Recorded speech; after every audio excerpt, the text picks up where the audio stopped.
హైదరాబాద్ మీర్పేట్లో ప్రభుత్వ ఉద్యోగి అనుమానాస్పద స్థితిలో సంపులో పడి మృతి చెందిన ఘటనపై విచారణ కొనసాగుతోంది. మృతి చెందిన వెంకటేశ్వర్లు కాళ్లకి చేతులకి తాడులు కట్టి సంపులో పడి ఉండటంతో పాటు కుటుంబంలో గొడవలపై అనుమానం వ్యక్తం చేస్తూ కూతురు ఫిర్యాదు చేసింది.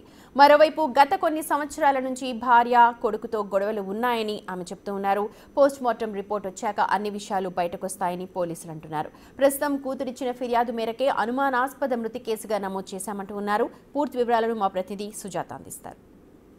స్టేషన్ పరిధిలో సంపులో పడి ఒక ప్రభుత్వ ఉద్యోగి మరణించినటువంటి ఘటన చోటు చేసుకుంది. అసలు ఏం జరిగింది ఏంటి? ప్రస్తుతం మీర్పేట్ SHO నాగరాజ్ మనతో పాటు ఉన్నారు. సార్ చెప్పండి, ఎప్పుడు ఫిర్యాదు అందింది? నిన్న ఆఫ్టర్నూన్ 3 o'clock అప్పుడు ఈ ధరణీదేవి అని చెప్పి పోలీస్ స్టేషన్కి వచ్చి కంప్లైంట్ చేయడం జరిగింది. వాళ్ళ ఫాదర్ వెంకటేశ్వరరావు అని చెప్పి ఏజ్ 57 years, మన అబిడ్స్లోని పే అండ్ అకౌంట్స్ ఆఫీస్లో ఆడిటర్గా పనిచేస్తున్నాడు. ఆడిటర్ పనిచేస్తుంటే అతనికి ఒక సన్ అండ్ డాటర్ ఉన్నారు. అమ్మ కూడా మన ఖైరతాబాద్ వాటర్ వర్క్స్ దాంట్లో Group 4 ఎంప్లాయీగా పనిచేస్తుంది. నిన్న ఆఫ్టర్నూన్ ఆమె ఇచ్చిన కంప్లైంట్లో ఇట్లా వాళ్ళ బ్రదరు ఇట్లా ఫోన్ చేసి వాళ్ళ ఫాదరు వాటర్ సంపులో పడి చనిపోయిందని చెప్పి ఇన్ఫర్మేషన్ ఇస్తే ఆమెకున్న అనుమానం ఏంటంటే వాళ్ళ వెంకటేశ్వరరావు ఎవరైతున్నారో అతని కొడుకు రాజు భరత్, తర్వాత వాళ్ళ మిస్సెస్, తర్వాత వాళ్ళ కోడలు, వాళ్ళ ముగ్గురికి మరియు ఆమె తండ్రికి ఉన్నటువంటి ఆర్థిక మరియు కుటుంబ సమస్యల కారణంగా వాళ్ళ మీద అనుమానం ఉందని చెప్పి వాళ్ళు పిటిషన్ ఇవ్వడం జరిగింది. ఆమె ధరణిదేవి అటు విషయం మీద మేము అనుమానాస్పదగా మృతిగా కేసు నమోదు చేయడం జరిగింది.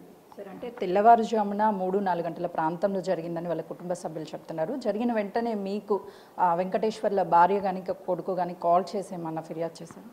మాకు 22nd రోజు ఎర్లీ మార్నింగ్ 4 ఆ టైంలో ఈ కాలనీ ప్రెసిడెంట్ సాయి ప్రభు హోమ్స్ కాలనీ ప్రెసిడెంట్ అశోక్ పోలీసులకు ఇంటిమేషన్ ఇవ్వడం జరిగింది. అండర్ డైల్ ద్వారా ఇచ్చిన తర్వాత పోలీసులు కూడా అక్కడికి రీచ్ ఎమ్మటే కావడం జరిగింది. చేసిన తర్వాత ఆ సమయంలో ఇప్పుడు కొడుకు మరియు కోడలు, మృతుని భార్య ముగ్గురు కలిసి అతన్ని సంపు నుంచి బయటకు తీసుకొచ్చి పండబెట్టారు.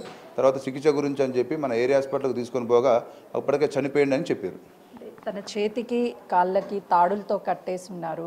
ఆ తాడులు కట్టేసి సంపులో పడేశారు అని ఆరోపణలు వస్తున్నాయి. సార్, మీరు వెళ్ళేసరికి తన ఒంటి మీద గాయాలు కానీ లేకపోతే కాళ్ళకి చేతులకి తాడులు కానీ ఏమైనా ఉన్నాయి? విచారణ అనంతరం మీకు పూర్తి విచారణ అనంతరం మొత్తం వివరాలు చెప్తాం. మేము ఇప్పుడు డెడ్ బాడీకి పోస్టుమార్టం అయిపోయిందా? పోస్టుమార్టం గురించి అని చెప్పి డెడ్ బాడీని మనం ఉస్మానియాకి హాస్పిటల్కి షిఫ్ట్ చేయడం జరిగింది.